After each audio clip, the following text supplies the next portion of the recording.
Gordon spent most of his life in sales, public transport and traffic management. After a period selling new cars, Gordon felt that he needed a change of pace. So he started to drive a taxi for a living. Within 18 months, he was awarded runner-up in the first Victorian Taxi Driver of the Year. Shortly after, he was offered the position of multi-purpose taxi operator. This meant that he was the first Victorian to drive the new multi-purpose taxis, or maxi taxi as they became known. He then trained all the initial operators from the other Melbourne cab companies. Then he made the decision to move to Queensland. And after a short while he began driving buses, which led him to operate as a coach captain driving interstate express coaches.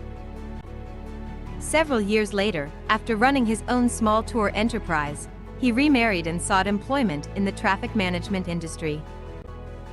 There he managed and planned traffic movements through and around major road work sites all over Queensland. His last project was as the traffic project manager on the construction of the Gold Coast Light Rail throughout the city of Gold Coast. When he retired, Gordon moved to Caloundra on the Sunshine Coast. In 2014, he started to take an interest in researching his family. He discovered links back to the 1400s and even a distant link to the royal family of United Kingdom. During his research, he discovered that he had 6 relatives who fought in the Great War. Although familiar with his relatives in the Second World War, Gordon knew nothing about the men in his family who had fought in the Great War. As a way of honoring these brave men led him to write his first book, The Family That Went to War. After publishing this book, he realized that this was not enough. So he settled down and commenced writing an Australian story, the saga of an Australian family over 2 centuries.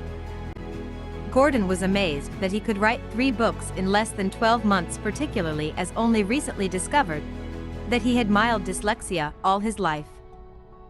Gordon is now over 70 and looking forward to having his thoughts and imagination transferred into books that can be shared by many. He has so far completed 6 other works of fiction that are now self-published.